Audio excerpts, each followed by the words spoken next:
Sud Radio, le 10h midi, mettez-vous d'accord, Valérie Expert. Et nous allons tenter de nous mettre d'accord aujourd'hui autour de Kevin Bossuet, professeur d'histoire en Seine-Saint-Denis. Bonjour Kevin. Bonjour Valérie. Brice Nkonda, chef d'entreprise, coordinateur du collectif Les Voix des quartiers populaires. Bonjour Valérie. Impopulaire.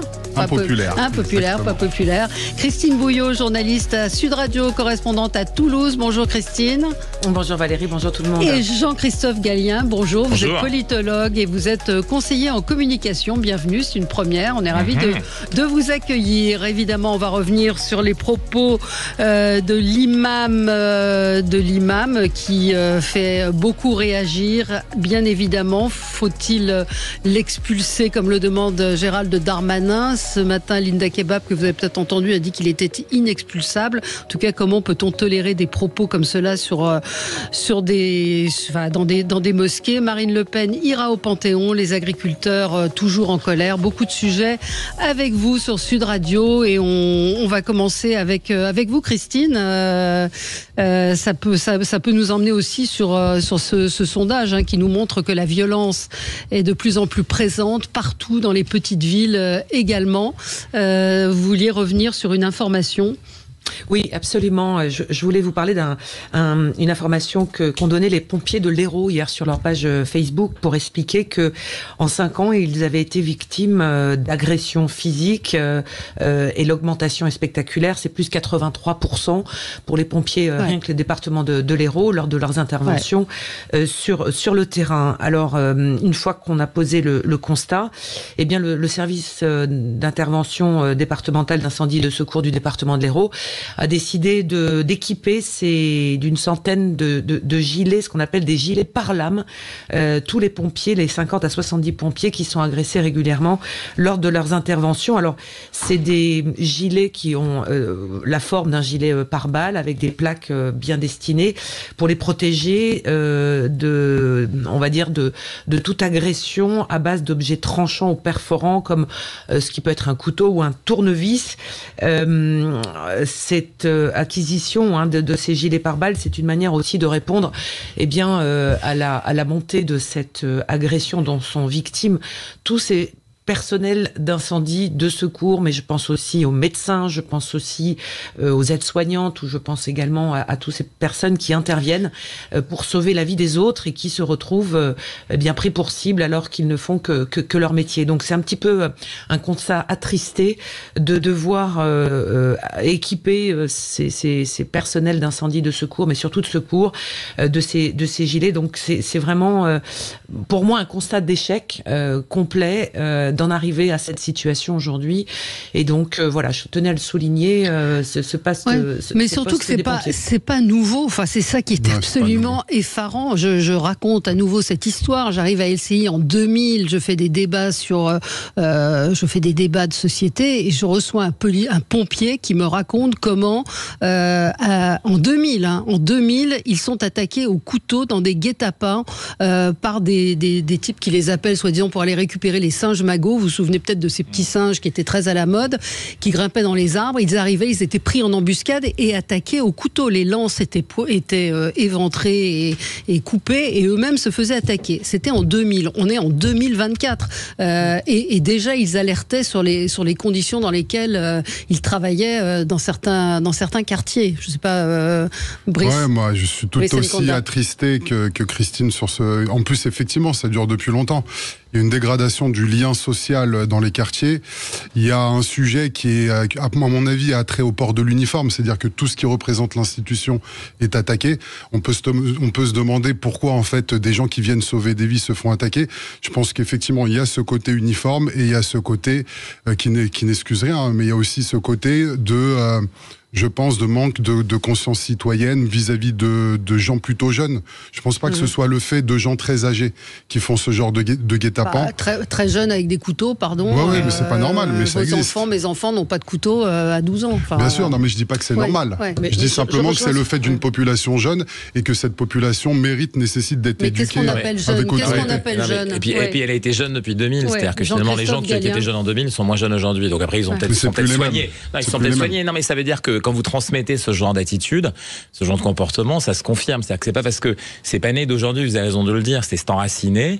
Il y a quelque chose qui a trait à la gestion d'un territoire. Voilà, ça m'appartient. C'est un univers dans lequel personne n'a besoin de venir.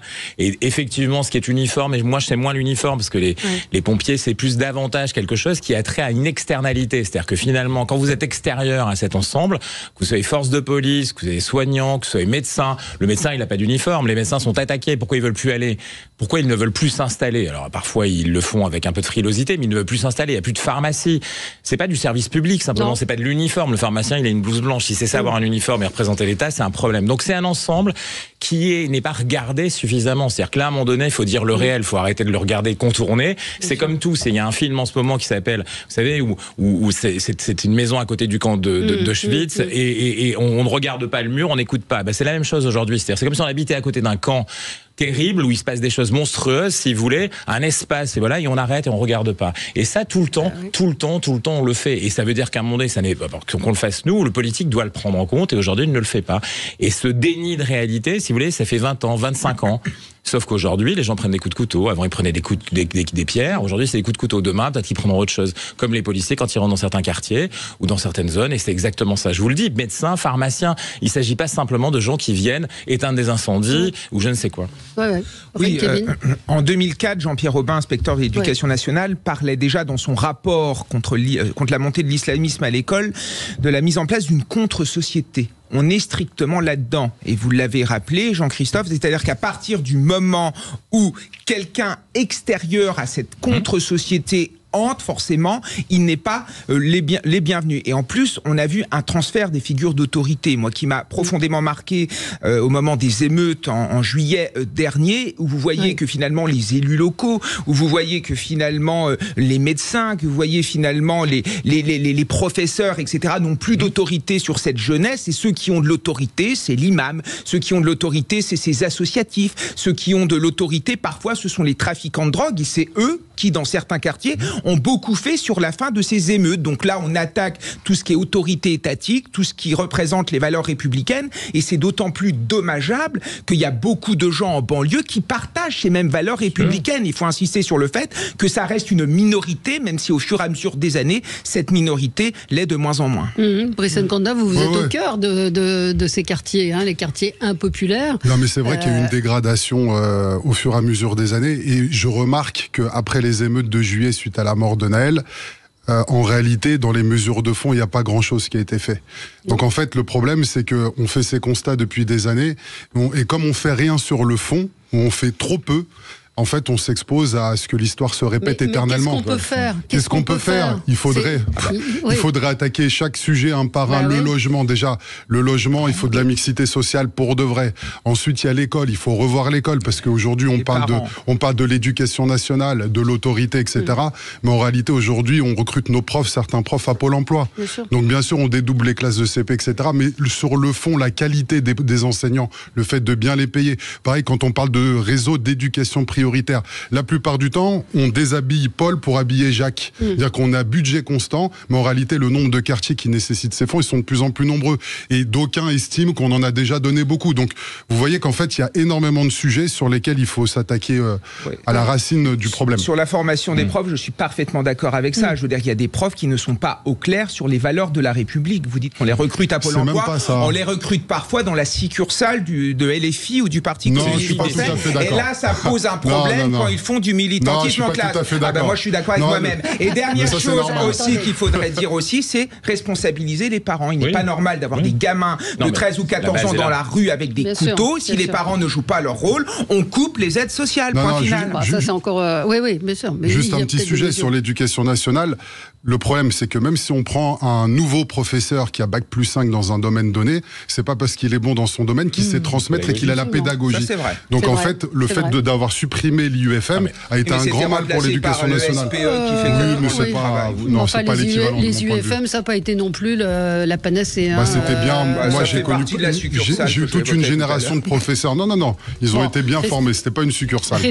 Christine nous a emmenés loin avec les gilets par là, mais en tout cas, c'est ce qu'on retient. Les pompiers de l'Hérault qui vont s'équiper de gilets protège couteau, on marche sur la tête. Allez, on se retrouve dans un instant avec vous, à tout de suite. Je vais vous parler de l'adjoint au maire de Paris en charge du tourisme, monsieur Hoccart, formidable. Sud Radio. Sud Radio. Parlons vrai. Parlons vrai. Sud Radio. Parlons vrai. Sud Radio, le 10h midi, mettez-vous d'accord, Valérie Expert. Et on est ensemble avec vous pour commenter l'actualité avec aujourd'hui autour de cette table Kevin Bossuet, professeur d'histoire en Seine-Saint-Denis, Brice Nkonda, chef d'entreprise, coordinateur du collectif Les Voix des quartiers impopulaires, Christine Bouillot, journaliste à Sud Radio, correspondante à Toulouse, et Jean-Christophe Gallien, politologue et conseiller en communication. Les imams aux propos anti-français, faut-il les expulser sans recours possible? On va voir que c'est pratiquement impossible. Évidemment, ce sont les propos de l'imam Majoubi qui dit qu'il a fait un lapsus et que c'est pas du tout ce qu'il voulait dire. Bref, Marine Le Pen ira au Panthéon et les agriculteurs en colère. On va continuer avec vos coups de cœur, vos coups de gueule. Juste avant, quand même, je voulais vous parler d'un monsieur qui est adjoint en charge du tourisme à Paris. Frédéric Hoccart. Hier, c'était dans le Parisien. J'avais relevé cette petite phrase quand on lui disait, parce qu'il y avait un état des lieux de l'accueil aux Jeux Olympiques, et qu'on lui dit comment est-ce que vous allez sécuriser les abords de la Tour Eiffel. Il dit non, mais il n'y a pas à sécuriser. Ça fait partie du paysage de voir les vendeurs à la sauvette et les joueurs de bonneteau. Si vous arrivez au pied de la Tour Eiffel et que vous n'avez pas ces gens-là, il vous manque quelque chose. Une étude a été réalisée auprès des monuments des visiteurs du monument. Donc, et c'est une nuisance très faible. On rappelle quand même que ce sont des gens qui, pour la plupart, sont des commerçants illégaux. Donc, on a quelqu'un qui représente l'autorité et qui dit ça. Et puis, il était interrogé sur BFM à propos d'une jeune femme qui a été violée aux abords de la Tour Eiffel. Et écoutez ce qu'il répond. Au Champ de Mars, une jeune femme a été violée. Je vois d'ailleurs que l'enquête avance puisque les personnes, en tout cas les personnes qui sont soupçonnées, ont été arrêtées. Vous voulez sécuriser cette partie comme le demande Rachida Dati, c'est-à-dire? Mais pas simplement la sécuriser, il faut refaire, il faut mettre plus de pistes cyclables, il faut qu'il puisse y avoir moins de services de bus qui viennent, de cars de touristes qui viennent parfois gêner. Oui, mais c'est tout un ensemble, monsieur, pour ce qui concerne le Champ de Mars. Voilà, donc on laisse les joueurs de bonneteau, c'est folklorique, et alors cette interview, donc on répond à viol, faites des pistes cyclables. Alors j'entends, peut-être qu'on caricature en faisant c'est un ensemble, mais je sais pas, ça non, mais c'est lunaire, c'est-à-dire que là pour le coup, là c'est plus du déni, c'est-à-dire qu'on voit pas le même monde, je pense qu'il n'y a pas les mêmes lunettes, ou on n'a pas les mêmes regards, on regarde pas depuis le même point de vue. Les vendeurs sont des réseaux, on connaît depuis très longtemps, ils sont non seulement à la Tour Eiffel, à Versailles, partout, donc ce sont des réseaux qui en plus sont des réseaux qui sont pour beaucoup d'entre eux pilotés depuis des pays étrangers, je ne vais pas dire lesquels parce qu'en tout cas il y en a un en particulier, avec des réseaux parfois religieux, de confréries religieuses qui du coup utilisent ces pauvres jeunes gens, parce que là aussi il faut le dire, c'est pas des gens qui font ça de manière très tranquille, il ferait bien de s'interroger sur leur destin personnel, ils font ça avec des obligations de résultats, avec beaucoup de tensions, ainsi de suite. Donc ça déjà il faut le dire. Bon, quelqu'un, exactement, c'est de l'exploitation, on peut remonter, on peut tracer, il y a un pays en difficulté en ce moment, je vais pas en parler, c'est pour ça que ça serait pas lui rendre service, mais c'est vraiment ça dont il s'agit. Après sur le viol et le vélo, non mais là je ne sais pas de qui peut émettre ce genre de... L'adjoint au tourisme à la mairie de Paris. C'est une folie parce que pour le coup, effectivement, dire sécurité, dire intensifier les contrôles, ainsi de suite, pour quelqu'un qui émet depuis ce parti-là, c'est compliqué. Je cherche bien à le comprendre, mais il est aussi en charge de la ville de Paris, parmi d'autres, avec son maire. Et donc là, pour le coup, regarder le réel de cette manière-là, c'est, encore une fois, ce qu'on dit, là, c'est plus du déni, mais c'est inversé. C'est le travestir, c'est le inventer quelque chose qui, du coup, si ça nous ferait rire, si simplement il n'y avait pas cette jeune femme qui a été violée, agressée, attaquée devant le Champ de Mars. C'est la réponse, parce que peut-être que sur le fond, il a raison, mais... Non, la réponse, elle est lunaire. Elle est pas audible. Non, la réponse, elle est lunaire. En fait, c'est typique d'une certaine gauche qui répond à des problèmes d'agression physique par des questions d'aménagement. Ça, j'ai jamais compris. En fait, il n'y a pas que lui qui fait ça. Il y avait eu l'histoire des trottoirs, souvenez-vous, à l'époque. Il y en a d'autres. C'est-à-dire qu'en fait, ils répondent à des problèmes humains par des problèmes d'aménagement. Et ça, moi, j'ai jamais compris. Non, sa réponse, elle est inacceptable, elle est lunaire. Ouais, Christine ? Oui, entendu. Oui, je l'avais entendu effectivement, et puis ça vient dans le cadre d'un dossier complet qui était fait sur l'accueil de ce qui était d'ailleurs un bon sujet, comment les Français vont accueillir le monde entier pour les JO, et on voit que le constat est quand même assez accablant. Sur la question de la sécurité autour du Champ de Mars et autour de la Tour Eiffel, c'est un vrai sujet. C'est un vrai sujet, ce qui est d'ailleurs assez étonnant quand on réfléchit en termes d'image, parce que je me souviens, il y avait une TikTokeuse chinoise qui avait fait une vidéo qui avait été vraiment reprise dans le monde entier, qui a fait une publicité très négative sur Paris, et qui disait qu'elle avait visité l'Europe entière, et elle était en larmes dans sa vidéo en expliquant qu'à Paris, elle avait été extrêmement mal reçue, que les gens n'étaient pas sympas, et que c'était... elle se sentait pas non plus... Ça date pas d'hier. Tout le temps, ça date pas d'hier, mais ce que je veux dire, c'est que je pense que c'est une ambiance générale qui fait que on est dans un système où c'est pas où est-ce que ça peut bien fonctionner. Ça, c'est compliqué. Et répondre par de l'aménagement de l'espace public à une question de violence, c'est pas que c'est déconnecté, c'est prendre le problème à l'envers pour pouvoir dire on va faire quelque chose. Donc c'est un petit peu maladroit, pour pas dire plus. Oui, Kevin. Oui, cet adjoint au maire fait partie de cette gauche politico-culturelle qui fantasme le réel, qui le travestit, et c'est pour ça que ces gens-là s'en prennent par exemple à CNews ou s'en prennent à Sud Radio, des chaînes ou des stations de radio où justement on dit le réel. Et je pense qu'à Paris, il nous manque surtout de la sécurité, il nous manque surtout de la propreté, il nous manque surtout de l'embellissement, parce que Anne Hidalgo a complètement détruit cette ville. Et ce qui est encore de plus cataclysmique, c'est quand j'ai reçu récemment notamment ma taxe foncière, où j'ai vu une explosion de la taxe foncière pour une ville qui est de plus en plus impraticable, qui est de plus en plus laide et dans laquelle on a moins en moins envie de vivre. La vérité, c'est que ces gens sont des idéologues. On l'a vu avec l'affaire de l'école Stanislas, où Madame Hidalgo tout de suite est montée sur son Mont-Aventin pour dire qu'il fallait supprimer toutes les aides parce que cette école était catholique alors qu'elle était obligée de verser ses aides, c'est dans la loi. Donc on a une gauche en effet complètement déconnectée et qui fait beaucoup de mal notamment à la population française, parce que quand on veut lutter contre le Rassemblement national, là c'est un beau cadeau à lui faire. Jean-Christophe, votre coup de gueule. Écoutez, je reviens d'une petite tournée dans le sud de ce monde, entre l'Amérique du Sud et l'Afrique, et pour une fois, je vais partager les mêmes mots que M. Patrick Pouyanné, qui est le président d'un groupe français important, Total, qui a attaqué le FMI, avec juste titre, à mon avis. Vous savez, le FMI, il y a quelques années, en Amérique du Sud, ils ont produit des effets terribles dans la prise de contrôle d'économie. On voit bien ce que ça a donné récemment avec le triste spectacle en Argentine, non pas parce que c'est M. Milei qui a gagné, mais l'état de l'économie argentine, puis d'autres pays. Et aujourd'hui, planent sur l'Afrique les mêmes menaces. C'est-à-dire qu'en gros, pour être très clair, l'Afrique, c'est 0,4% de la dette mondiale. Pour à peu près aujourd'hui, on est à une part de population qui est 17% et 25% de 40% de ces gens ont moins de 20 ans. Donc c'est un avenir. C'est là où demain les routes vont être créées, vont être construites, les hôpitaux vont être construits. Voilà, c'est des choses qui sont claires pour tout le monde, dont pour Monsieur Pouyanné qui veut lui construire des centrales énergétiques et qui veut le faire. Et qu'est-ce que fait le FMI au prétexte que certains pays ont 50% de dette par rapport à leur PIB, le Covid, la guerre en Ukraine, un certain nombre de choses, alors même que pour le coup, ils continuent à progresser largement et que beaucoup d'investisseurs veulent y aller pour créer les conditions de ce développement dont je parlais, de ce continuum de développement, et dont M. Pouyanné, le FMI dit non, avec 50%, vous pouvez plus ni faire de garantie pour les projets, les gens ne viennent pas à ce moment-là, ni emprunter de nouveau sur les marchés, alors même que l'argent est très cher. Et même la Banque mondiale voudrait prêter à ces pays, ne peut pas à cause de son grand frère à côté.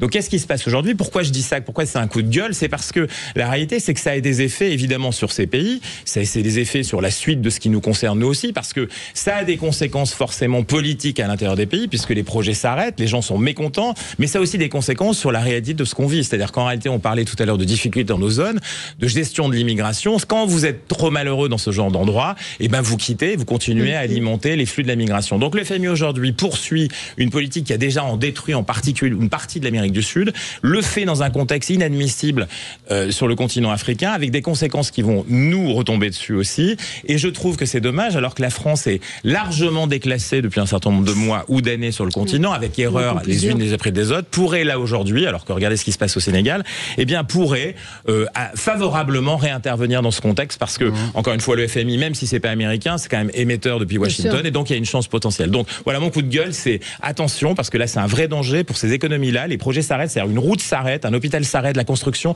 c'est très concret. Aujourd'hui, ces pays ne peuvent pas, parce que on leur dit avec une injonction très intrusive, tu ne peux plus donner de garantie, tu ne peux plus emprunter sur les marchés, et les conséquences sont pas seulement là-bas, mais aussi ici. Oui, Brice Nkonda, vous connaissiez le dossier?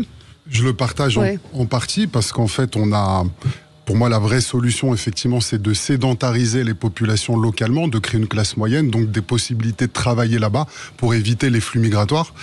Et du coup, je pense que de ce point de vue, la France perd des positions, effectivement, mais il y a toujours une carte à jouer, parce qu'en France, on a des gens qui sont originaires de plein de pays différents, donc ça crée un pont à la fois culturel et qui peut se transformer potentiellement économiquement. Nos destins sont liés. Les destins sont liés par le sang. Et du coup, on a une vraie carte à jouer qu'on n'utilise pas, et c'est vrai que les institutions financières ne nous permettent pas d'avancer. Mais effectivement, il faudrait revoir toute cette politique de coopération décentralisée, parce qu'il y a beaucoup de choses à redire. Ouais. Christine, non, un mot? Oui, juste un mot. Il ne faut pas oublier sur ce continent l'action de la Chine, qui est quand même prédominante, et quelque chose qu'on n'a encore jamais réussi à faire concrètement sur l'ensemble du continent, c'est la lutte contre la corruption et les corruptions au sens large, qui malheureusement pénalise le développement économique des pays et des populations sur les territoires. Il n'y a pas que là-bas. Voilà. On peut venir chez nous. Oui, on va marquer une pause et on se retrouve dans un instant. On aura votre coup de gueule, Brice Nkonda, et puis Kevin également. À tout de suite. Sud Radio, votre attention est notre plus belle récompense. Sud Radio, le 10h midi, mettez-vous d'accord, Valérie Expert.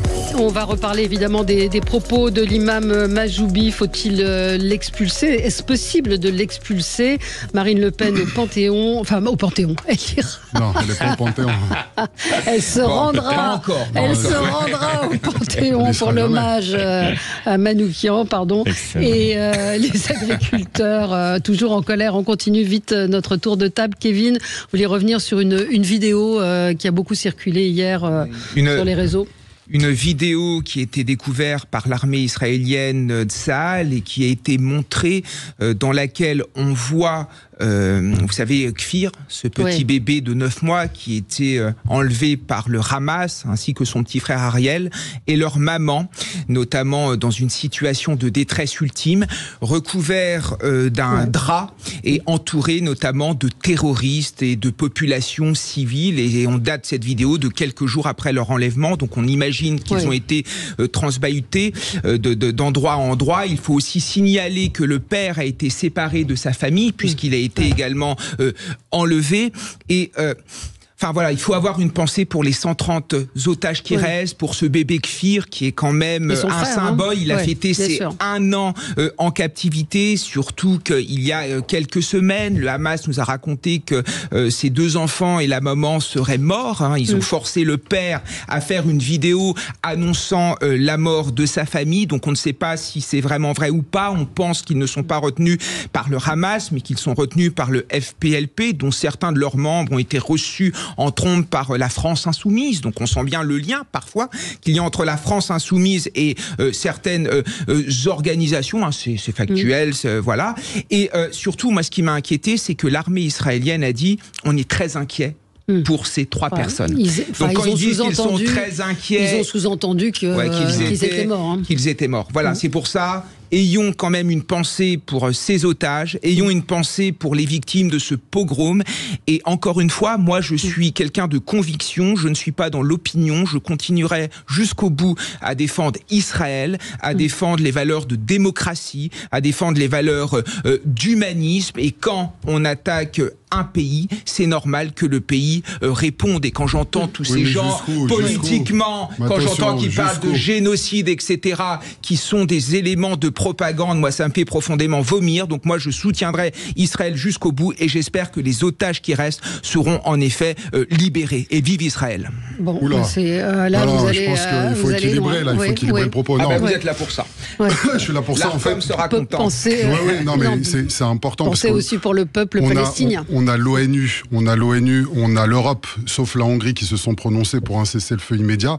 Donc effectivement, l'agression qui a eu lieu, le pogrom qui a eu lieu en Israël, n'ayons pas peur des mots. Ouais. Mais de l'autre côté, vous voyez les milliers de morts que ça a occasionné. Et c'est dramatique. Et je pense également que tout ce contexte-là crée la radicalité d'aujourd'hui et de demain. Donc en fait, on est dans un cercle vicieux de la haine et du sang où la guerre ne s'arrête jamais.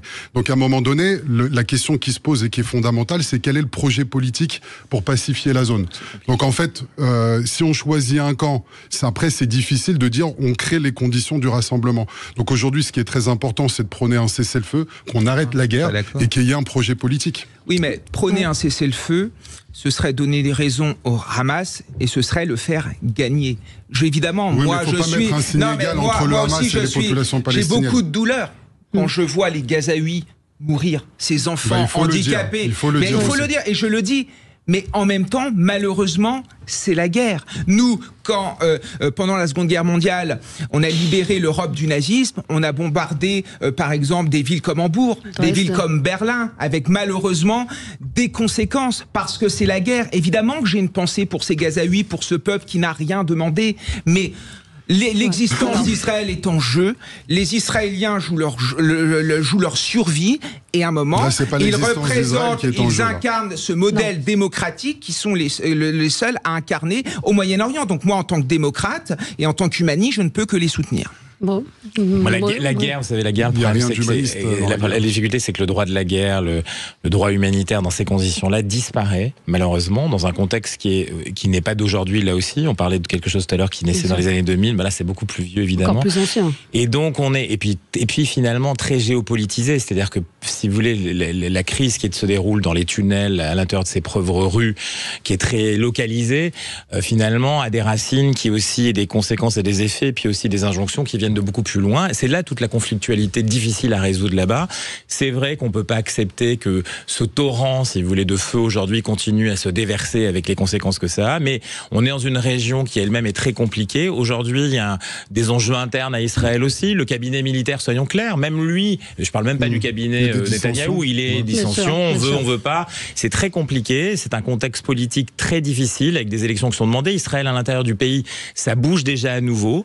Donc on n'est pas dans cette uniformité, c'est-à-dire que c'est quelque chose qui est mené aujourd'hui par Benjamin Netanyahou, une partie de son cabinet militaire. L'opinion internationale aujourd'hui est contre lui. L'ensemble des organisations quasiment sont contre ce continuum. On pouvait comprendre jusqu'à un certain point. Aujourd'hui, la difficulté, c'est quoi? C'est-à-dire que est-ce qu'on va vraiment, quand on est Ben Netanyahou, éteindre le Hamas jusqu'au dernier de ses combattants? Certainement pas, puisqu'ils sont déjà ailleurs.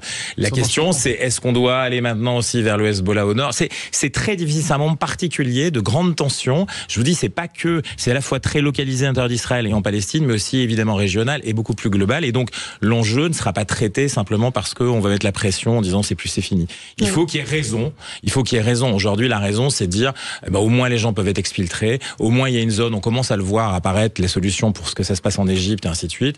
Et peut-être on trouvera quelque chose à la sortie. Pas, hein, quand on voit le mur. Oui, mais la zone égyptienne, elle va venir, vous verrez, c'est-à-dire que c'est quelque chose qui va s'ouvrir, mais ça demande là aussi une négociation plus large. C'est très compliqué et les tensions, c'est-à-dire qu'Israël a perdu la face en partie, et donc en Israël, il y a à la fois ceux qui veulent aller jusqu'au bout, et puis il y a celles et ceux qui comprennent aujourd'hui que c'est fini. Et que l'enjeu, c'est effectivement même un enjeu interne, refaire des élections pour essayer de voir quelle est la vraie solution derrière. Voilà. Christine ? Pas mieux. On va avancer. Brice Nkonda, alors on a évoqué hier l'interview de Bruno Le Maire qui dit c'est l'État qui allons faire des économies, mais petit à petit on se rend compte que les économies, les Français aussi vont devoir en faire, ou en tout cas payer. Ils vont faire des économies sur notre dos. Voilà, c'est ça. Tout autre sujet, mais je voulais parler effectivement du compte professionnel de formation, qui est un dispositif qui commence à prendre son rythme de croisière.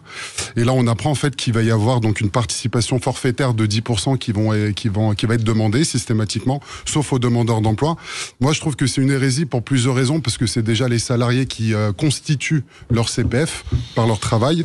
Le deuxième point, c'est que je pense que ça va constituer un frein à la formation. Et comme on est dans un monde où maintenant la formation initiale à l'école ne suffit pas pour travailler 30 ou 40 ans dans un domaine et qu'il faut se former en continu, c'est très important de maintenir la fluidité. Donc on se rend compte qu'avec ce dispositif de 10%, ils veulent se récupérer, je crois, 200 millions d'euros sur les 10 milliards d'économies à faire sur notre dos. On savait qu'effectivement, tout l'argent qui a été dépensé, les milliards et les milliards, à un moment donné, il faudrait les récupérer. Mais je constate simplement que Macron, Mozart de la finance, nous a endettés plus que jamais. Et on va payer la facture, on a commencé et on va continuer, malheureusement. Continuer, contrairement à ce qu'a dit Bruno Le Maire. Christine. Alors moi, cette histoire du compte CPF, les bras m'en tombent. Brice, vous parlez d'hérésie, moi je trouve que c'est du racket. Le compte CPF est dépensé par les salariés. Absolument. Non, mais je suis assez en colère avec ça, parce que on demande aujourd'hui, on veut retourner vers le plein emploi, on demande aux salariés ce qu'on appelle l'employabilité. C'est effectivement quelque chose qui est nécessaire vu l'allongement de la durée de travail. Il faut, nous dit Catherine Vautrin, elle a fait une sortie ce week-end, axer la politique de l'emploi sur les 58, 59, 60 ans, puisque certains vont travailler jusqu'à 64 ans.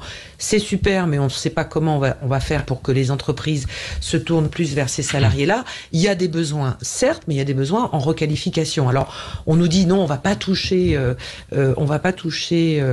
aux demandeurs d'emploi, encore heureux, mais je rappelle quand même que le CPF, c'est quelque chose que nous cotisons en tant que salariés, travailleurs indépendants, tous ceux qui sont en activité, et on fait porter encore une fois sur le salariat cette notion de on doit colmater les brèches. Je trouve que c'est un message qui est complètement faussé. Je suis assez étonnée que les organisations syndicales, à part peut-être la CFDT, elles sont montées au front. Se monter au front, parce que ça voudrait quand même le coup que ce soit négocié entre le patronat et le syndicat, parce que c'est aussi une question importante pour les entreprises de savoir que les salariés peuvent se former tout au long de leur vie comme il leur convient, avec une cagnotte qu'ils se constituent. Je trouve ça incroyable.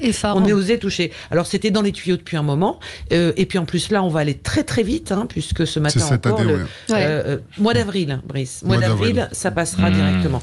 Donc, je trouve quand même que le message sur le côté, il faut retourner, il faut faire travailler les gens, il faut insister sur le plein emploi. Je trouve que le message est quand même assez faussé. Surtout, parce que ça représente certaines sommes. Après, entre nous, la question du plein emploi, elle est légèrement trafiqué, parce que quand on compte, on met dans les chiffres. Déjà, on a réduit la période de subvention, à laquelle on a le droit aux aides. Donc déjà, mécaniquement, en fait, on fait sortir du spectre pas mal de gens. Ensuite, on met plein de gens en auto-entrepreneurs, etc. Donc finalement, j'ai l'impression que ce plein emploi, il est assez factice.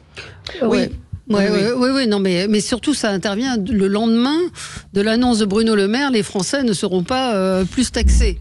Il y a une sorte de schizophrénie. Non, hier, j'ai appelé ça l'essuie-glace, moi. C'est-à-dire un coup à droite, un coup à gauche, un coup... et à la fin dans le mur. Et à la fin dans le mur, oui. Sans parler, pardonnez-moi, je rajoute, je complète le propos de Brice, c'est que sur la question de l'emploi, en touchant à la prime rénov', alors effectivement, il va rester quand même des aides de l'État pour permettre aux Français moyens, de la classe moyenne, parce que c'est surtout eux qui sont visés, de rénover leurs logements qui sont des passoires énergétiques. Alors qu'il y a 1 an et demi, on était tous à dire il faut éteindre la lumière et chauffer essentiellement aux heures nécessaires pour faire des économies d'énergie. Il y a trop de passoires énergétiques. Donc, tout le secteur du BTP aujourd'hui se dit mais qu'est-ce qu'on est en train de faire avec cette...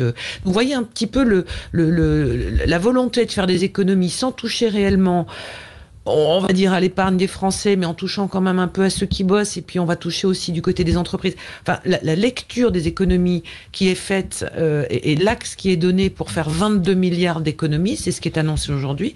Je trouve quand même qu'on a des sujets qui sont un peu contradictoires, des injonctions contradictoires. Jean-Christophe. Oui, et puis c'est surtout que finalement, au-delà de ce qui avait été raconté, on ne traite pas une partie du gros problème, c'est-à-dire le fonctionnement de l'État et du monde territorial constitue la base sur lequel on doit travailler. Je dis pas qu'il faut mettre dehors des fonctionnaires, au contraire, mais c'est le fonctionnement qui fait qu'on doit travailler sur l'efficacité. Personne n'est contre plus de services publics. Au contraire, on en parlait tout à l'heure.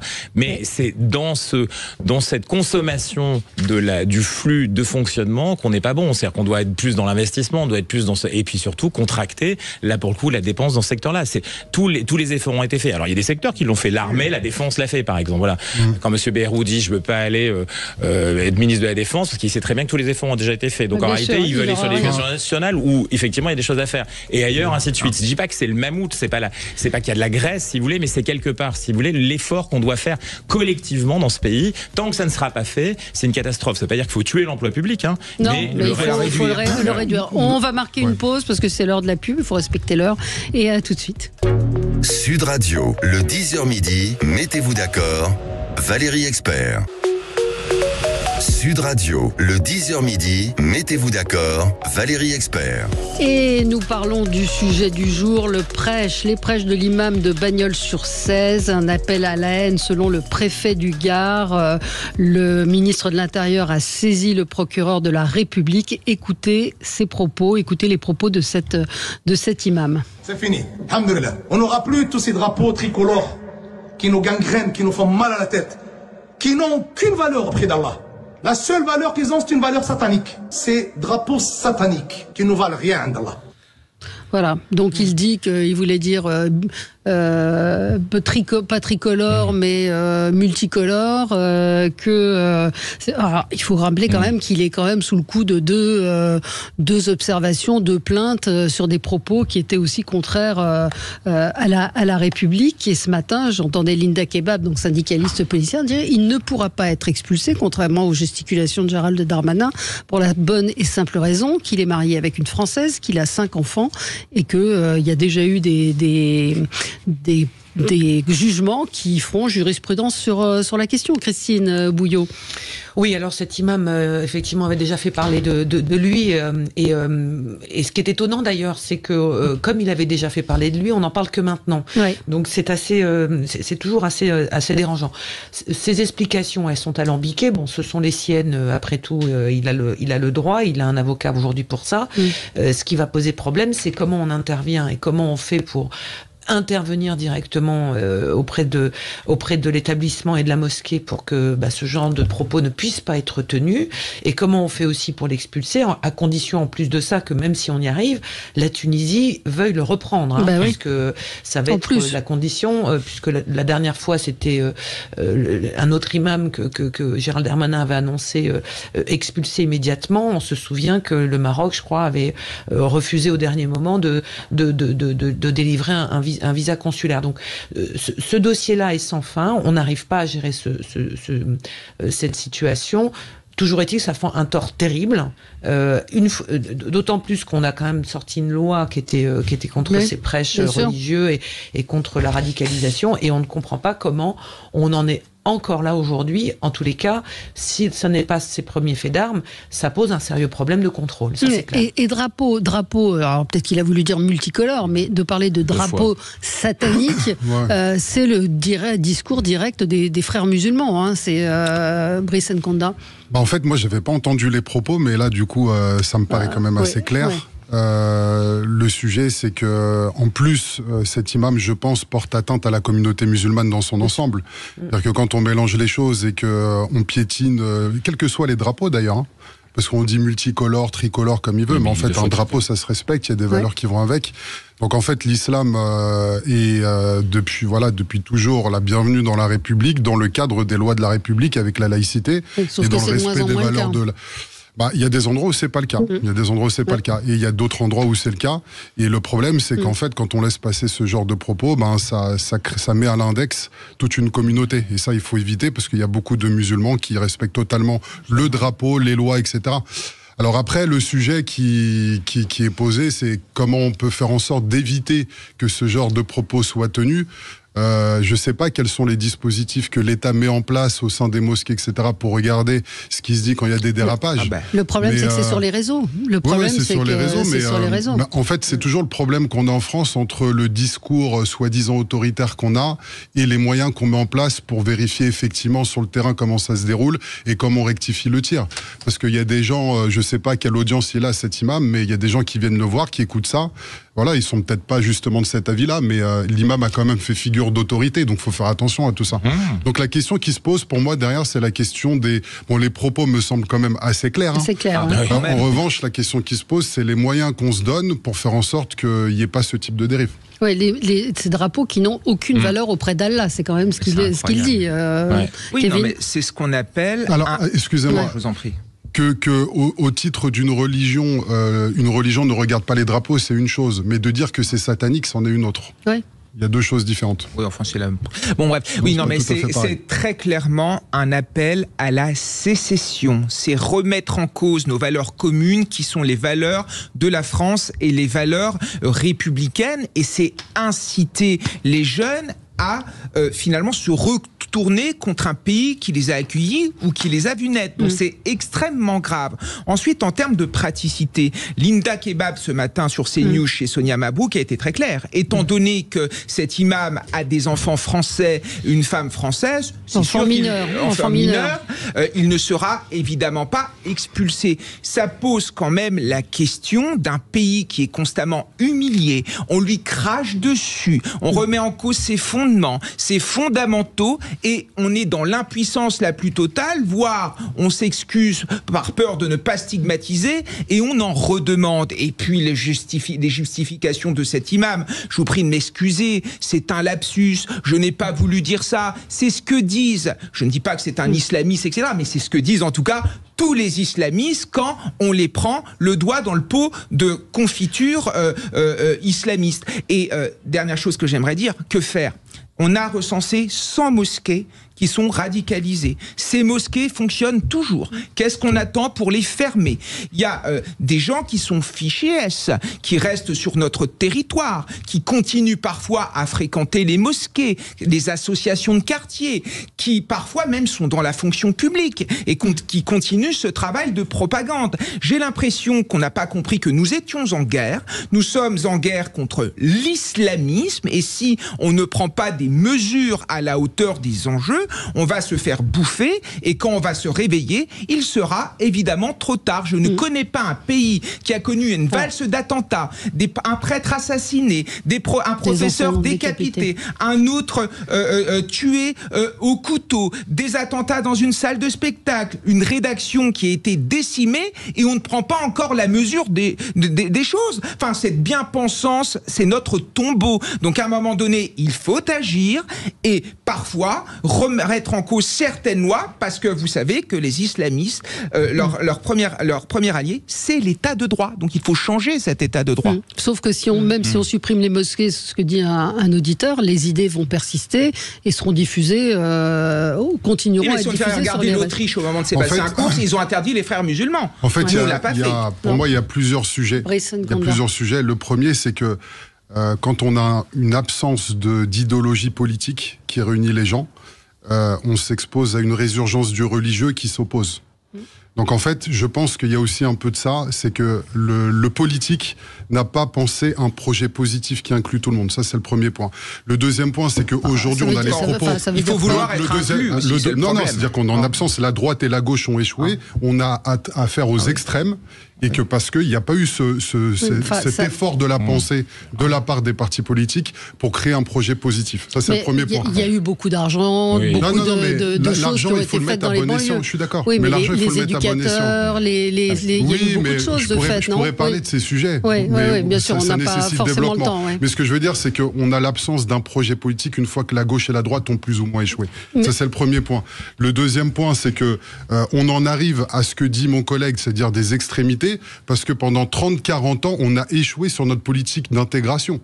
On a échoué. C'est-à-dire qu'à un moment donné, il y a eu des choses. Mais si, il y a eu des choses. Mais si. Mais est-ce qu'aujourd'hui, la religion n'est pas plus forte que la politique ? Attendez, laissez finir Brice, et puis après je vous donne la parole. On a créé des ghettos. Non, mais ça compte. En fait, ça vient de loin. Non, mais je veux dire, le prosélytisme religieux dans les quartiers, il vient de loin. D'accord ? Oui. Donc, ce que je suis en train de vous dire, c'est qu'à un moment donné, on a parqué des gens dans des quartiers, on a créé des situations, et ces situations-là, elles ont dégénéré avec le temps, et maintenant, tout le monde pousse des cris d'orfraie. On est d'accord ? Donc ça a été le fruit de choix politiques. Que ces choix politiques, quand je parlais tout à l'heure de logement, de mixité, de parler le français pour bien s'intégrer, de tout un tas de choses qu'on n'a pas fait, qu'on a laissé couler pendant des années, et maintenant, on se retrouve dans une situation de dualité où il y a deux camps. Non, sauf que cette dualité, elle ne va pas se régler comme ça. Le monde a beaucoup changé. Il y a deux tendances. C'est-à-dire qu'il y a 30 ans, on ne se définissait pas par rapport à sa religion, éventuellement par identité. Moi, j'avais mes copains qui habitaient, comme on dit, dans certains quartiers, on s'était rebeux, voilà, toi t'étais, voilà, tout ça. Et puis après, un jour, on a commencé par changer, on est devenu arabe, et ensuite, on est devenu musulmans. Et donc ça, c'est un contexte qui n'est pas né simplement de l'échec de l'intégration, je ne sais quoi. Le monde a changé. Le monde, aujourd'hui, est perméable. On vit dans un monde perméable où il faut le dire, alors c'est une guerre, c'est une conquête qui est menée par un certain nombre d'organisations, on va le dire comme ça, parfois soutenues par d'autres pays, dans un monde qui est très ouvert, où se jouent d'autres enjeux. On a commencé par des moyens de communication qui se sont démultipliés, qui ont permis effectivement le fait de toucher directement des individus et notamment des jeunes. Notamment, on le parle, par exemple, il y a des médias qu'on connaît très bien internationaux qui ont des réseaux sociaux qui ne disent pas exactement ce qu'ils racontent à l'intérieur. Donc il impacte en permanence les jeunes et ça remonte il y a 20 ans, au début de l'Internet et au début de l'Internet mobile. Non mais je parle là pour le coup de choses comme ça. Aujourd'hui, on a aussi une réalité de cette efficacité de terrain, c'est-à-dire qu'en réalité, c'est un gagne-terrain avec des gens. Ce qui se passe aujourd'hui, c'est très important. Quand tu parles de guerre sur le terrain, c'est une réalité, c'est un gagne-terrain qui se relie de manière très fine et très souvent par rapport à ce qu'on disait en préambule, c'est-à-dire avec l'économie de la drogue en particulier.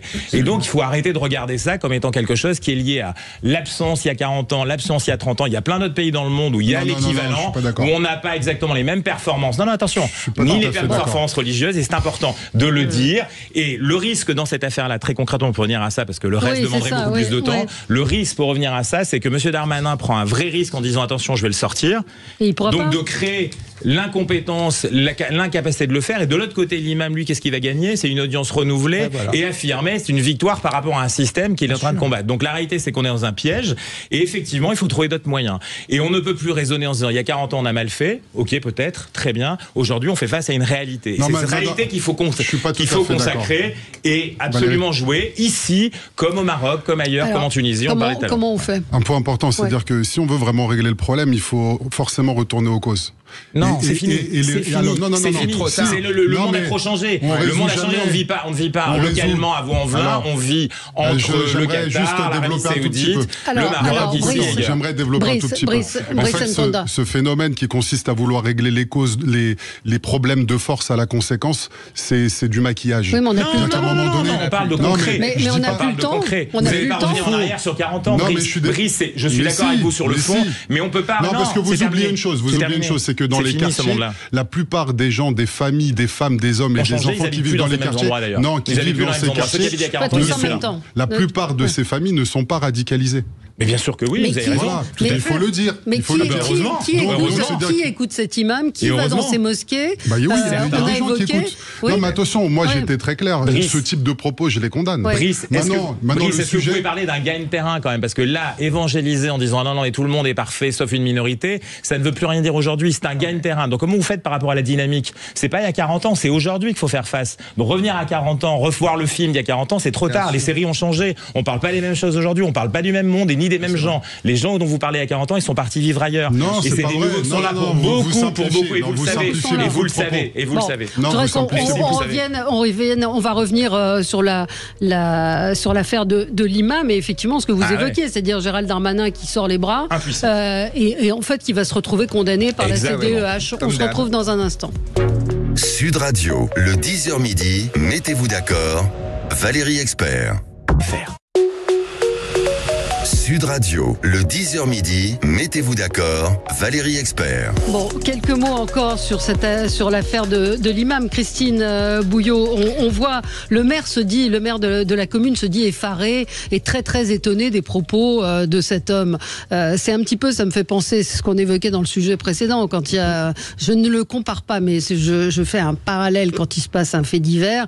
On dit, mais je comprends pas, c'était pourtant quelqu'un de gentil et de sympa. Il a quand même eu 3 signalements très récents. Il a une interdiction de gérer une entreprise. Visiblement, c'est sa femme qui gère l'entreprise. Il a ses 5 enfants mineurs. Il ne va pas pouvoir être expulsé, contrairement à ce que demande Gérald Darmanin.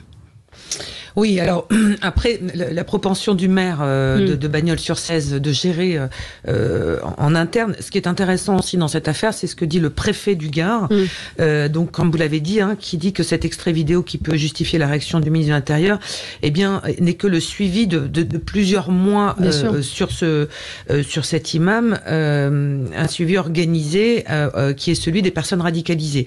Donc c'est d'ailleurs étonnant que le maire ne sache pas qu'il y avait des personnes, ou en tous les cas n'ait pas informé. Alors peut-être qu'il l'était, mais peut-être pas jusqu'au bout.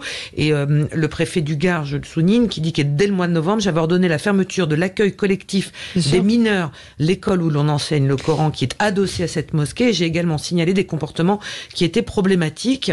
Donc ça veut dire qu'il y avait quand même un gros dossier autour du personnage, et que on se demande si... Pourquoi on n'intervient pas tout de suite? Pourquoi est-ce qu'il faut attendre que on lui donne de la publicité? Enfin, c'est tout ça. Et comme disait Brice tout à l'heure, ça fait du tort à la communauté musulmane qui est pour la grande plupart parfaitement intégrée et qui ne pourrait pas penser autrement que dans les termes de la République. Mais c'est au sens large, c'est la radicalité des religions sur lesquelles on est confronté en tant que on l'attend toujours dans la grande loi sur l'islam d'Emmanuel Macron. Non, il ne devait pas y avoir... Il y avait Nicolas Sarkozy qui voulait former les imams. Moi, je découvre, par exemple, que cet imam, il s'est formé tout seul. Il s'est auto-formé. Voilà, ça fait partie.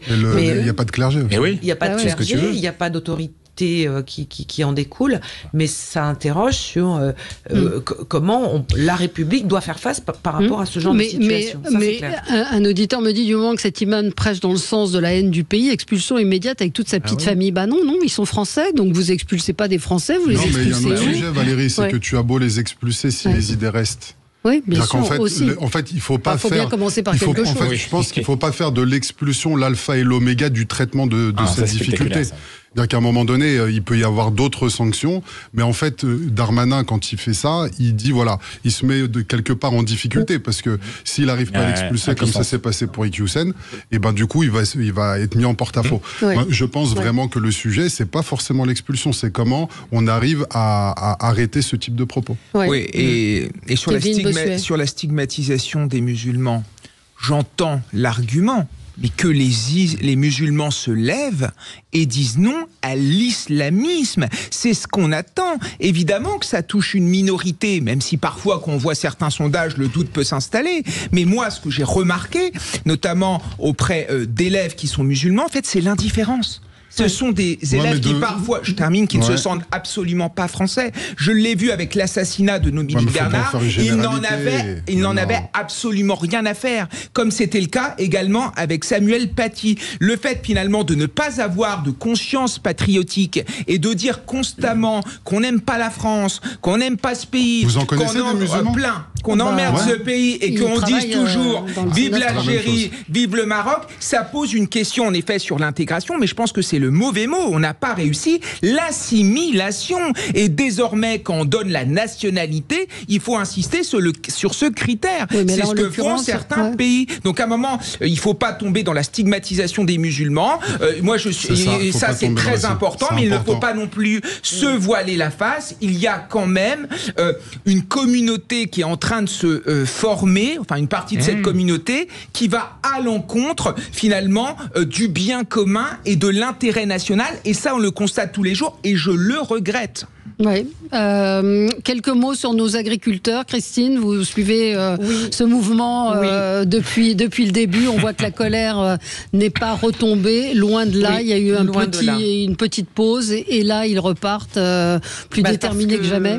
parce que la fenêtre de tir médiatique se rapproche avec effectivement le salon de l'agriculture qui sera un vrai test à la fois pour l'exécutif et pour tous les politiques qui essayent tous de récupérer la cause agricole dans leur filet, alors que tout le monde à peu près ou presque est à l'origine du problème des difficultés des agriculteurs depuis 40 ans. Donc ils sont pas dupes, les agriculteurs. Bon, ils ont une fenêtre de tir médiatique, ils ont des décisions. Alors, à la décharge du gouvernement, pour suivre le dossier, on peut pas dire qu'il ne se passe rien et qu'il ne se décide rien. Non. Ce qui se passe, c'est que ça ne va pas assez vite, assez loin, tout de suite. Je prends la question de l'eau dans les Pyrénées-Orientales. Je vous rappelle que ça fait 3 ans qu'il ne pleut pas. On ne peut pas décider d'un coup de baguette magique de créer des réserves d'eau, puisque c'est la première des choses qu'ils réclament, en tous les cas pour passer l'été qui arrive ou qui est déjà là, puisque la sécheresse est déjà en cours. Donc on voit qu'il y a effectivement une temporalité, à la fois sur la pression mise sur le gouvernement pour aller plus vite que ce qu'on a connu. Les aides sont en train d'être débloquées avec des guichets uniques, à la fois pour la viticulture, pour les éleveurs, etc. Mais ce qui ne va pas être résolu, enfin, où là on ne va pas trouver des réponses immédiates au salon de l'agriculture, c'est sur ce qu'ils appellent l'indépendance alimentaire. C'est qu'est-ce qu'on fait pour retrouver une souveraineté alimentaire et produire là où c'est nécessaire. C'est pour ça, par exemple, que ce matin, la coordination rurale du Gers est allée devant l'usine Danone flambant neuve du côté de Villecontal, c'est dans le Gers. C'est une usine à 45 millions d'euros qui a complètement changé son outil de production. Elle s'occupait donc du traitement du lait de vache des producteurs du coin. Aujourd'hui, elle fait du lait d'avoine avec de l'avoine qui vient de France, mais qui vient aussi de l'extérieur puisqu'on n'en produit pas assez. Mais c'est une demande des consommateurs. Donc on voit qu'on est dans une transformation. Je dirais que le temps presse, les réponses sont là, mais pas forcément à la hauteur, et ça va pas assez vite. Mais c'est normal. Enfin, moi, c'est la question. Quand il dit ça va pas assez vite, enfin, ça fait 3 semaines. Il y a un moment où on se dit il faut peut-être laisser. C'est des mesures un peu difficiles et longues à mettre en place. Mais surtout, il y a un blocage idéologique en provenance d'Emmanuel Macron. Il a fondé notamment sa carrière politique sur l'européisme. Enfin, à un moment, jamais Emmanuel Macron ne remettra en cause l'Europe. Et c'est bien de cela. Mais si, c'est bien de cela dont ils allaient aller interroger des agriculteurs, Christine. Ils vous parleront des poulets ukrainiens. Ils vous parleront de l'entrée de l'Ukraine dans l'Union européenne, du problème de la PAC, des normes qui sont. Non, mais vous voyez bien que le problème, c'est quand même, ça reste quand même notre souveraineté, comme vous l'avez évoqué, et la question quand même européenne. Enfin, on peut pas. Enfin voilà, moi je pense qu'il est là le problème. Et surtout quand vous prenez la Renaissance, vous aviez lors des élections européennes le numéro 2 de la liste Emmanuel Macron, c'était Pascal Canfin. Pascal Canfin, qui aujourd'hui est la bête noire des agriculteurs, puisqu'à Bruxelles, c'est lui qui est à l'origine du Green Deal, c'est lui qui est à l'origine du pourcentage de jachère. Donc on ne peut pas tenir un discours différent par rapport aux actes au sein du Parlement européen. Et c'est pour ça que les agriculteurs sont échaudés et n'y croient pas. On a l'impression qu'on les balade, on attend le salon de l'agriculture, on attend les élections européennes, et puis après, bye bye. Alors, Brice Nkonda, peut-être. Moi, je suis d'accord avec Christine, il y a une fenêtre de tir, il faut qu'il exploite à fond. On voit qu'il y a une opération déminage politique là avant le salon de l'agriculture avec Attal, Macron, etc. Après, effectivement, il y a pas mal de mesures qui ont été enclenchées. Il y a quand même un sujet, c'est que quand on prend par exemple l'accord du Mercosur qui comprend de l'agriculture mais aussi d'autres sujets industriels, je pense pas que Macron fasse marche arrière par rapport à ça. Et donc à un moment donné, en fait, on sait très bien qu'on va être pris dans des grands accords, dans des dynamiques qui vont ne pas favoriser nos agriculteurs locaux. Et je pense qu'au-delà de tout ce qui a été fait, le gazole non routier, la jachère, etc., c'est des concessions, c'est pas quelque chose de permanent. C'est des choses qui ont dit on arrête la hausse, etc. Et puis il y a un sujet plus fondamental aussi, c'est le revenu de l'agriculteur moyen. C'est-à-dire qu'il y a des gens qui sont en dessous du seuil de pauvreté.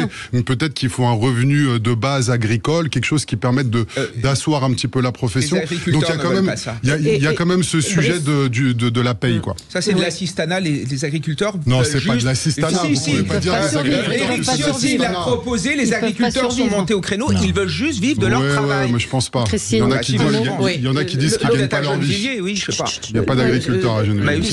L'histoire de la PAC, sans PAC, il n'y aurait plus d'agriculture aujourd'hui en France ou en Europe. Il faut être très clair aussi par rapport à tout ça. Les accords de libre-échange, bon, le Mercosur, le Mercosur pour l'instant, il est au point mort, parce que avec la crise qui est européenne, nos voisins espagnols, ils ont bloqué la frontière pendant plusieurs jours. Je vous dis pas le bazar que ça engendre. Donc chacun effectivement se tourne vers l'Europe pour faire pression en vue des élections européennes, ce qui est logique. À chacun de regarder aussi ce que tous les partis, les grands courants européens ont voté sur ces accords de libre-échange aussi, parce que il y a ce qu'on dit dans l'Hexagone et puis ce qui se passe et les votes ensuite. Et dernière chose, ça va être la transmission des exploitations qui est un vrai enjeu d'économie. D'abord, par le haut, l'accord de libre-échange, c'est pas un gros mot, et le business agricole, c'est un énorme business international. C'est pas juste par rapport à d'autres, c'est pas un petit. C'est quelque chose qui est au niveau des enjeux, au moins aussi important que l'énergie, parce que nourrir les gens, c'est quand même très très important et c'est une des priorités. Et donc dans les accords de libre-échange, c'est un point très fort. Nous, on met d'autres fois, on a besoin d'autre chose que de l'agriculture puisqu'on l'a. On a besoin de minerais, on a besoin de choses. Après, au niveau européen, un des principaux problèmes, c'est qu'on est en déficit commercial par rapport aux autres pays. Ça, c'est très nouveau. C'est-à-dire que nos produits, pourquoi parce qu'on en revient, c'est quand même quelque chose de très national. Coût de production et prix d'achat. En réalité, on est trop cher. Paradoxalement. Et nos transformateurs, plus que la grande distribution qui est très accusée, les transformateurs principalement, ceux qui prennent les marchandises et qui les transforment, ce qui a été produit par les agriculteurs, qui les transforment dans l'agroalimentaire, ceux-là sont en conséquence. Et les discussions qui ont lieu en ce moment sont là. C'est fini, merci à vous. Dans un instant, c'est Stéphanie Demuru qui sera avec vous sur Sud Radio. Très bonne journée. Sud Radio. Sud Radio. Parlons vrai. Parlons vrai. Sud Radio. Parlons vrai.